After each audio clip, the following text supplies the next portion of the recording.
Welcome everyone. Due to some technical problem, my video quality is not good, but I am working on it, and it is quite possible that the problem will be cured soon.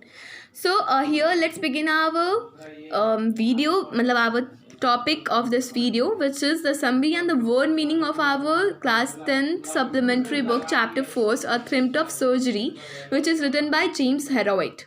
So here I will read out the word meanings for you. You can write it and then learn. The first is Sokis, which means Chinese food. Second is Remy, which means watering. Third is Lold, which means come out. Fourth is Malt, which means grain. Fifth is cold liver oil, which means fish found in ocean. Sixth is Toetring, which means not comfortable cloth. Seventh is Hardness, which means chain. Eighth is fortnight, which means a period of 2 weeks. Ninth is welling, which means crying. 10th is despairing, which means very upset. 11th is pathetic, which means pity. 12th is grapsing, which means heavy breath. 13th is led, which means young boy. 14th is keep an eye, which means observe closely. 15th is engrooved, which means involved in company. 16th is dotted, which means joyfully. 17th is lolled over, which means jumped around. 18th is tremendous, which means big. 19th is temptation, which means wanting to do. 20th is chauffeur, which means driver or servant. So let's move to our summary part. So here is the summary of our first chapter. So हम सभी को पता है कि हम में से किसी किसी को इंग्लिश समझने में थोड़ा सा प्रॉब्लम होता है, बट वर्ड मीनिंग्स जो होते हैं वो हमें इंग्लिश में ही, क्योंकि मैंने जो बताया है वो इंग्लिश टू इंग्लिश ट्रांसलेशन है. बट अगर आपको किसी वर्ड्स का हिंदी ट्रांसलेशन करना है तो आप गूगल पे सर्च कर सकते हो. लेकिन समरी जो है मैं यहाँ पे दोनों इंग्लिश और हिंदी दोनों मीडियम से बताऊँगी, क्योंकि आपको समरी क्लियर होना चाहिए. और आपको अगर चैप्टर डीपली पढ़ना है तो आप मेरी चैनल पे जाके मैंने अपने प्रीवियस वीडियोस का लिंक दिया है इस वीडियो में, तो आप वो वीडियो देख सकते हो जहाँ से आपको चैप्टर के बारे में डीप नॉलेज हो जाएगा. और फिर आप चाहो तो समरी खुद से भी लिख सकते हो. ये सिर्फ एक सैम्पल समरी है, और आपको जो अपना समरी लिखना है अपने कॉपी में लिखना है, या आपको अगर एग्ज़ाम में आता है लिखने के लिए तो वो आप खुद से भी लिख पाओगे अगर आपको चैप्टर डीपली आप चैप्टर को डीपली अगर आप अंडरस्टैंड करते हो तो यहाँ पे पहले मैं समरी को जो मैंने लिखा है वो इंग्लिश में पढ़ लेती हूँ, उसके बाद फिर उसे हिंदी में ट्रांसलेट करूँगी. Okay, so let's start. Mrs. Famfrey was a rich lady who has a cute pet named Tricky. He was a small dog. She loves him so much that she overfed him. Due to this, Tricky became fat, slow, and pathetic. When Mr. James Heroit saw a dog like a bloody sockis, he was shocked.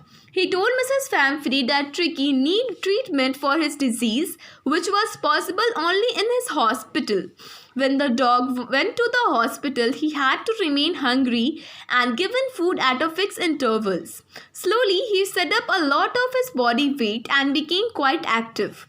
This happened because when Tricky was at home, he had a luxurious life, but when he came to doctor, he became all right. When Mrs. Famfrey saw active dogs, she thanked the doctor, Mr. James Heroit, and felt it was a thrift of surgery. So we all know that whenever we write a story or a summary of a story, we always mention the moral which we have learned from the story. So here I am mentioning the moral of this story.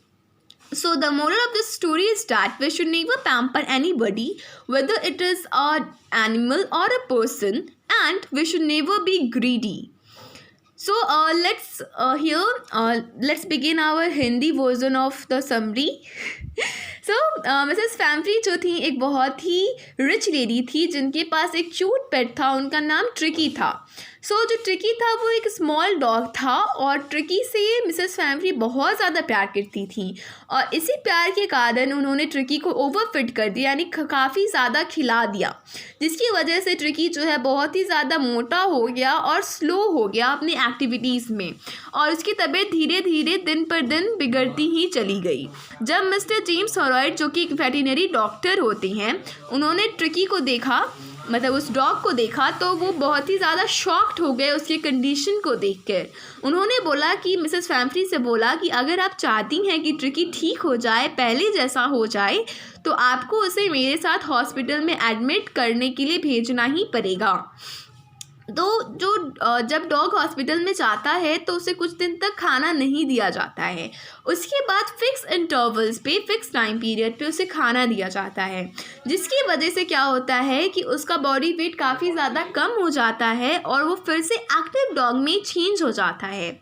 और इसी वजह, ये क्यों होता है, इसकी वजह क्या थी? तो इसकी वजह यह थी कि जो ट्रिकी था वो जब अपने मिस्ट्रेस के घर पे था तो बहुत ही ज़्यादा लग्जरियस लाइफ जीता था, लेकिन जब वो डॉक्टर के पास आया तो उसकी लाइफ की सारी लग्जरीज ख़त्म हो गई और जिसकी वजह से वो एक्टिविटीज़ करने लगा, फिज़िकल एक्टिविटीज़ में इन्वॉल्व हुआ और उसका फैट कम हो गया। तो जब मिसेस फैम्फ्री देखी एक एक्टिव डॉग को तो उनको बहुत ज़्यादा खुशी हुई और वो मतलब खुश होकर के उनको थैंक करती हैं मिस्टर जेम्स हेरॉयड को और बोलती हैं कि आपने जो सर्जरी किया है वो सच में सक्सेसफुल हो गया। और इसका मोरल जो है, हमें स्टोरी से जो हमें मोरल मिलता है वो ये है कि हमें कभी भी किसी को भी पैम्पर नहीं करना चाहिए, यानी सर पे नहीं चढ़ाना चाहिए, वो चाहे इंसान हो या फिर कोई जानवर। और ना ही हमें कभी भी ग्रीडी होना चाहिए, लालची होना चाहिए, क्योंकि हमें एक कहावत सुने है ना हमने कि लालच बुरी बला होती है। तो ये कहावत बिल्कुल ही सही है, हमें लालच बिल्कुल नहीं करनी चाहिए। So here our video is completed. Our topic has been covered. The summary and the word meaning has been explained to you. So अगर आपको चैप्टर को समझना है तो मैंने जैसे आपको पहले बताया, मैंने लिंक दिया है इस वीडियो में, तो आप जाके उसे क्लिक कर सकते हो और उसे समझ सकते हो अपने चैप्टर को। So क्या बोलूँ, थैंक यू।